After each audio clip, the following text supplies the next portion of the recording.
नमस्कार, मैं हूं आपके साथ अनुष्का बघेल और आप देख रहे हैं छत्तीसगढ़ का खास बुलेटिन अपना छत्तीसगढ़। लेकिन उससे पहले नजर डालेंगे आज की हेडलाइंस पे।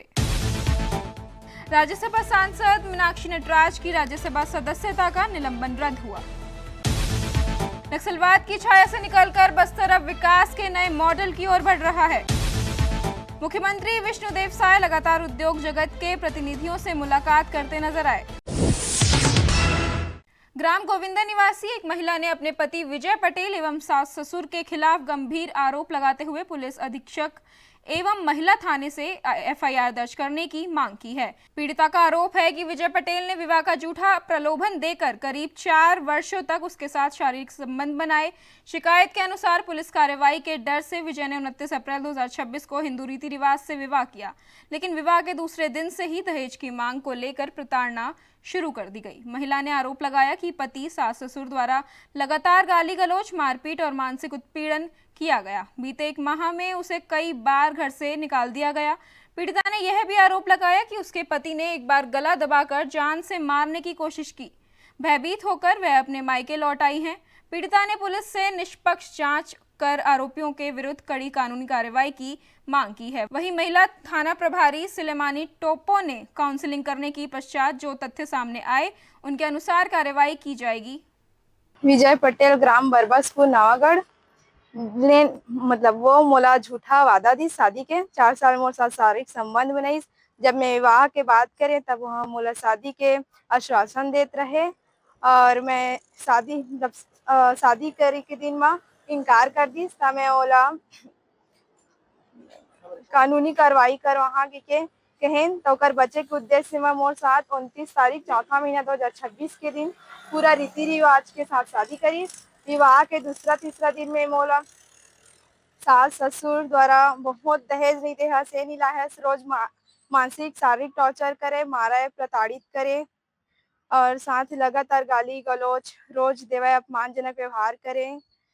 पिछले 1 माह के अंदर वो 4-5 बार मैं अपन घर भी चल दिए रहे, गाली दे के निकाल रही से। मोहल्ला और समाज द्वारा मोला समझाइस ओ मला समझाइस कि ले आवा, तब वो कुछ दिनों के लिए ले आत रही से। ओकर बाद फिर मोला गाली देत रही से। वह दिनांक तो मोला याद नहीं है, लेकिन एक अवसर मोर पति विजय मोला गलत नियत से गला दबात रही से। वह तब मैं किसी भी तरह से बच के निकले वहां से और मोर मायके में आके रुके। और श्रीमान से आप मन ला निवेदन है कि मोला एफआईआर दर्ज करके कार्यवाही न्याय दिलाए के कोशिश करा। कांग्रेस की वरिष्ठ नेता और राज्यसभा सांसद मीनाक्षी नटराज की राज्यसभा सदस्यता का निलंबन रद्द होने के बाद कांग्रेस अब भारतीय जनता पार्टी के खिलाफ प्रदेश व्यापी आंदोलन की तैयारी में जुट गई है। इसी सिलसिले में छत्तीसगढ़ प्रदेश कांग्रेस कमेटी की महत्वपूर्ण बैठक आयोजित की गई, जिसमें पूर्व मुख्यमंत्री भूपेश बघेल, नेता प्रतिपक्ष चरणदास महंत और प्रदेश कांग्रेस अध्यक्ष दीपक बैज सहित पार्टी के वरिष्ठ नेताओं ने भाग लिया। बैठक में भाजपा सरकार के खिलाफ जन आंदोलन की रणनीति पर विस्तार से चर्चा की गई।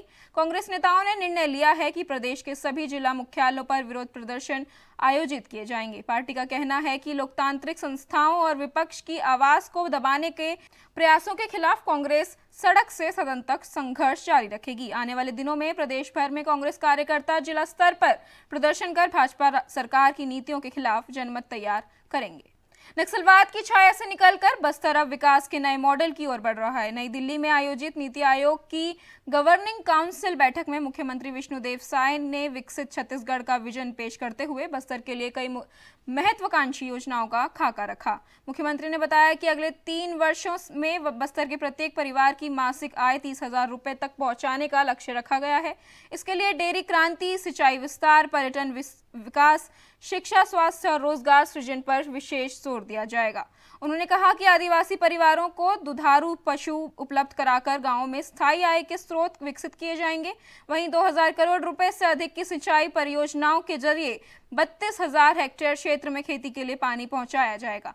मुख्यमंत्री ने यह भी बताया कि बस्तर के करीब 36 लाख लोगों के डिजिटल हेल्थ प्रोफाइल तैयार की जा रही है, जबकि सुरक्षा शिविरों को सेवा डेरा के रूप में विकसित कर ग्रामीणों को एक ही स्थान पर सैकड़ों सरकारी योजनाओं का लाभ उपलब्ध कराया जा रहा है। पर्यटन को रोजगार का बड़ा माध्यम बताते हुए मुख्यमंत्री ने चित्रकोट जलप्रपात और सिरपुर को विश्व स्तरीय पर्यटन केंद्र के रूप में विकसित करने की जानकारी दी। साथ ही एआई, सेमीकंडक्टर स्टार्टअप और कौशल विकास के माध्यम से युवाओं के लिए नए अवसर सृजित करने की बात कही। मुख्यमंत्री ने कहा कि विकसित भारत 2047 के लक्ष्य के अनुरूप छत्तीसगढ़ को निवेश, व्यापार, नवाचार और सुशासन के क्षेत्र में अग्रणी राज्य बनाने की दिशा में तेजी से कार्य किया जा रहा है।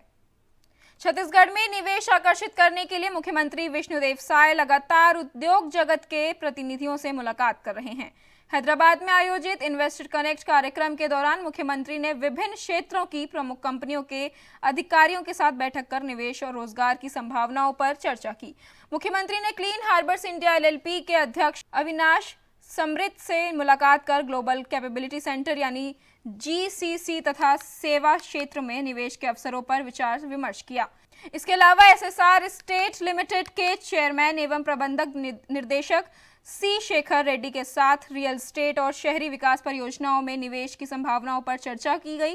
मुख्यमंत्री ने पेज इंडस्ट्रीज के प्रोजेक्ट हेड फड़ीश राव से भी मुलाकात की। बैठक में वस्त्र एवं परिधान उद्योग में निवेश बढ़ाने और बड़े पैमाने पर रोजगार सृजन के अवसरों पर चर्चा हुई। वहीं डिनशोस डेयरी फूड्स प्राइवेट लिमिटेड के वाइस प्रेसिडेंट खुशरू बुहारीवाला के साथ हुई बैठक में डेयरी प्रसंस्करण क्षेत्र में निवेश की संभावनाओं पर विस्तार से बातचीत की गई। सरकार का कहना है कि इन्वेस्टर कनेक्ट कार्यक्रम के माध्यम से छत्तीसगढ़ में उद्योग, सेवा, डेयरी, रियल एस्टेट और मैन्युफैक्चरिंग सेक्टर में नए निवेश का बढ़ावा मिलेगा, जिससे प्रदेश में रोजगार और आर्थिक गतिविधियों को नई गति मिलेगी।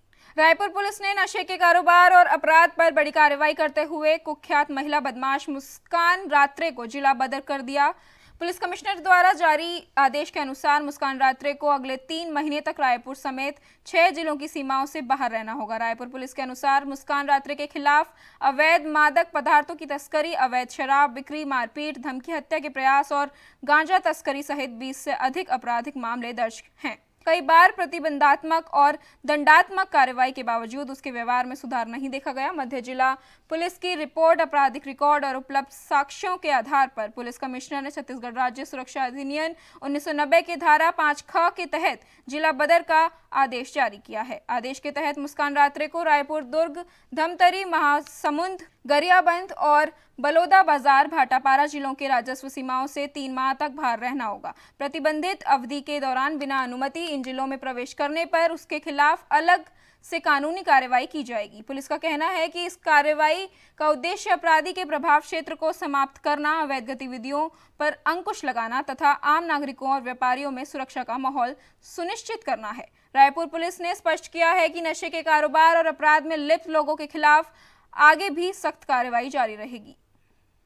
जांजगीर चंपा जिले के कोटमी सोनार स्थित क्रोकोडाइल्स पार्क से एक बेहद दुर्लभ और दिलचस्प नजारा सामने आया है, जो अब सोशल मीडिया पर तेजी से वायरल हो रहा है। आमतौर पर खतरनाक और शिकारी के रूप में पहचाने जाने वाले मगरमच्छ का ये अलग ही रूप देखने को मिला।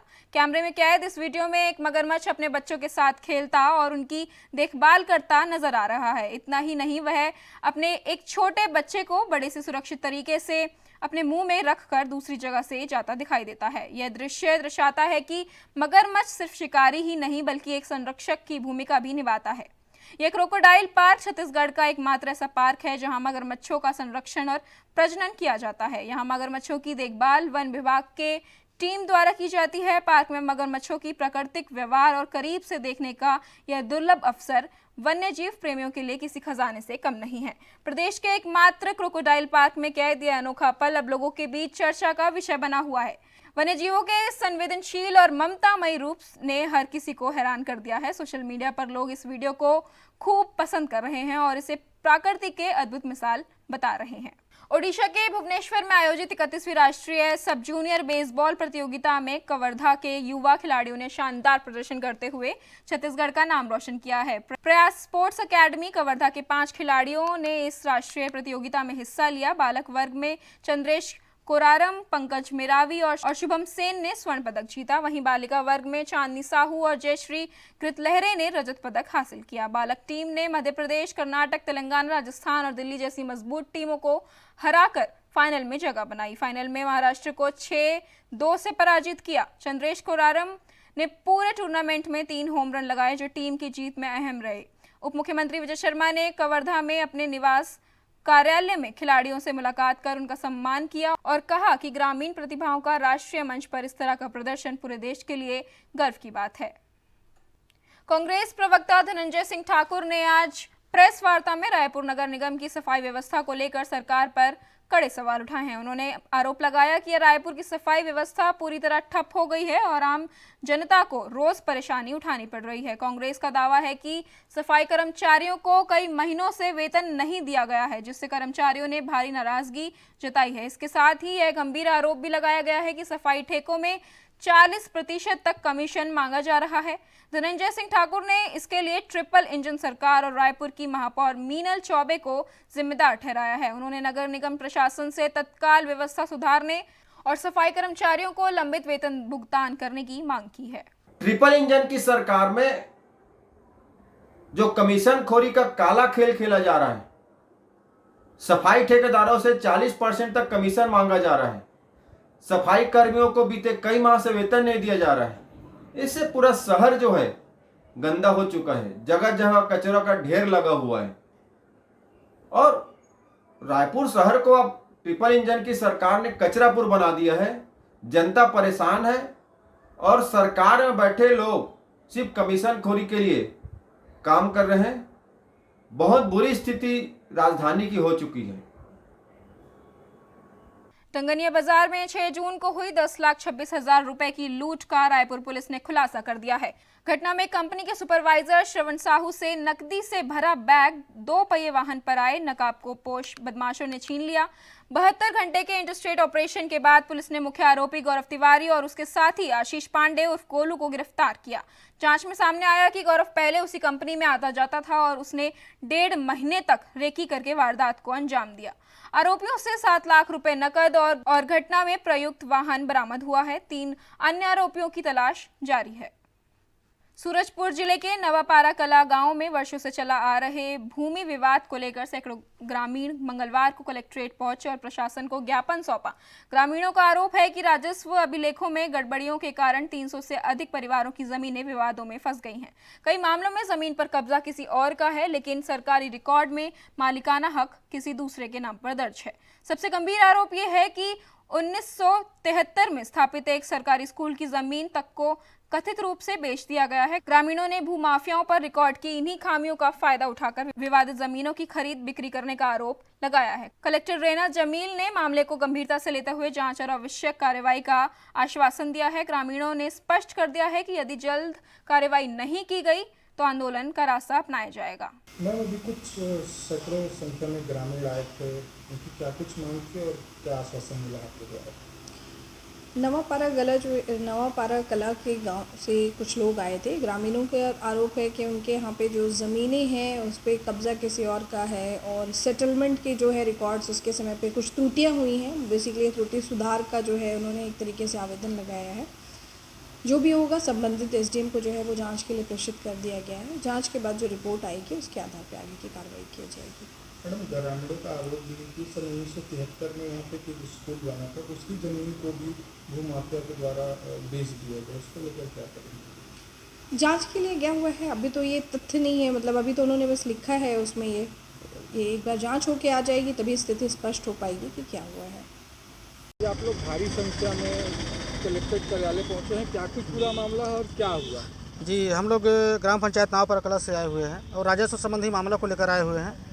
और वहाँ 1991-92 में जो ज़मीनों का जो त्रुटि हुआ बंदोबस्त के दौरान, उसमें बहुत सारा ज़मीन, बहुत सारे सैकड़ों किसानों का, लगभग 250 किसानों का ज़मीन किसी और का नाम दिखा रहा है, काबिज कोई और है। 2 पीढ़ी 3 पीढ़ी तक उसमें काबिज कास्ट है और उसको अभी तक भी पता नहीं है कि मेरा ज़मीन किसके नाम से ऑनलाइन में दिख रहा है। इसी बात को लेकर कलेक्टर महोदय जी के पास हम लोग वार्तालाप भी हुआ और हम लोग को आश्वासन भी दिया कि बहुत जल्द इनका निराकरण करेंगे। और चर्चा करते हुए हम लोग सहमत हैं, उनके विचारों पर सहमत हैं कि, और हम लोग को भी माना है कि बहुत जल्द से जल्द त्रुटि सुधार हो ताकि किसान लोग किसी प्रकार का गलत कदम न उठाएं। लगभग कितने किसानों की ज़मीन है और कितने एकड़? जी, लगभग 200 से 250 किसानों का ज़मीन फंसा हुआ है इस मामले में और लगभग 100 एकड़ ज़मीन से कम नहीं होगा जो इस दौर पे फंसा हुआ है। कुछ स्कूल के भी बारे में बता रहे हैं आप, क्या पूरा मामला? जी, उसमें 1954 में जो स्थापना हुआ था स्कूल, प्राथमिक शाला खासपारा के नाम से है, और वो उस एरिया का सबसे पुराना स्कूल है। और मेरे को नहीं लगता है कि उससे पहले किसी का ज़मीन कब्ज़ रहा होगा या नाम रहा होगा, लेकिन उस ज़मीन तक भूमाफियाओं के द्वारा बेच दिया गया है।